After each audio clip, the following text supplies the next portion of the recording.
Ку-ку, друзья, я Арина и добро пожаловать на Мильфей. Марафон по обновлению старых рецептов продолжается, и сегодня на очереди трайфл Твикс. Учитывая старые особенности этого десерта, мне захотелось добавить больше текстур и сделать больше акцентов. Ну и, конечно же, сбалансировать вкус, чтобы это было не очень сладко, потому что сама шоколадка Твикс – это карамель и шоколад, а, как мы знаем, такое сочетание очень сладкое и вкусное. Ну что же, давайте приступим к приготовлению трайфла Твикс. Начнем с очень шоколадного бисквита. Для него нам понадобятся яйца, мука, смешанная с разрыхлителем, также сливочное масло и шоколад я взяла горький. Также нам понадобятся жирные сливки, при желании можете заменить на молоко, какао у меня не алкализованный и, конечно же, сахар. Начинаем с подготовки шоколадной основы. Для этого сливки, сливочное масло и шоколад смешиваем вместе в сотейнике. Шоколад лучше предварительно порубить, чтобы он быстрее растворился.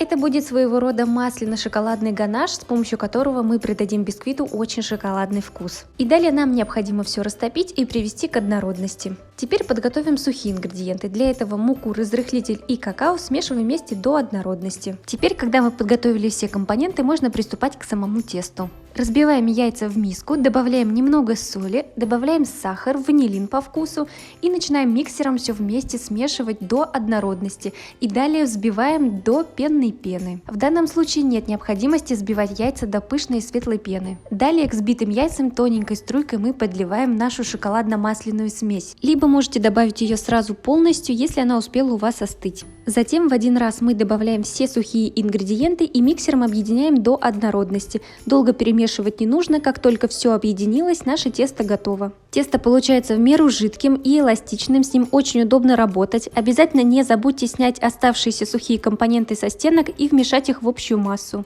Далее мы переливаем тесто в заранее подготовленную форму и отправляем в духовку на 40 минут при температуре 160 градусов. Обязательно ориентируйтесь на параметры своей духовки, потому что у всех она работает по-разному. По готовности достаем бисквит из духовки и проверяем его готовность деревянной шпажкой. Затем даем бисквиту остыть при комнатной температуре и разрезаем на необходимые нам элементы. Я сделала стандартный разрез, чтобы показать вам, какой получается бисквит внутри. Бисквит получается очень сочный, влажный, с насыщенным шоколадным ароматом. И для трайфлов из бисквита нам необходимо сделать шоколадную крошку. Я для этого воспользуюсь блендером. Чтобы она не заветрилась, накройте ее пищевой пленкой и уберите в холодильник до использования. А сейчас мы с вами сделаем хрустящий слой.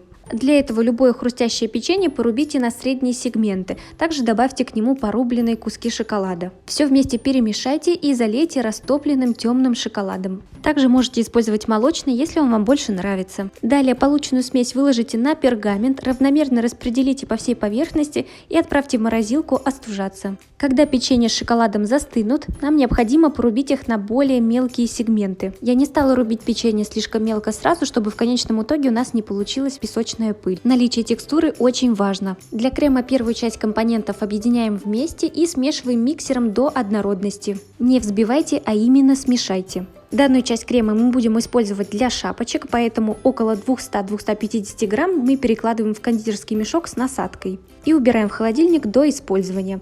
В оставшуюся часть крема мы добавляем еще дополнительные сливки и снова смешиваем до однородности. Эту часть крема мы будем использовать уже для прослойки трайфлов. За счет дополнительных сливок мы сделали крем более мягким и удобным в работе. Также убираем его в холодильник до использования. Также не забудьте подготовить карамель. Подробный рецепт я оставлю по ссылке в описании. Все компоненты готовы, теперь можно приступать к сборке. Первым слоем выкладываем крем. Далее слой из бисквитной крошки. Я добавляю около 2 чайных ложек.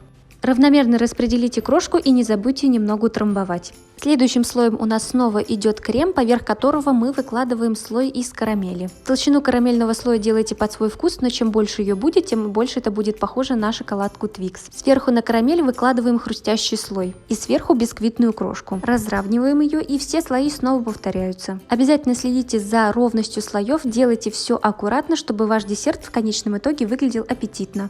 Последний небольшой слой из бисквитной крошки мы хорошо утрамбовываем, и на этом наш трайфл готов.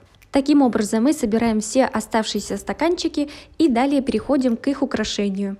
Украшать будем с помощью шапочек из крема, который мы подготовили заранее. Обязательно следите за тем, чтобы он был холодный, потому что так им удобнее работать. Также воспользуемся остатками карамели и сделаем такие аппетитные подтеки.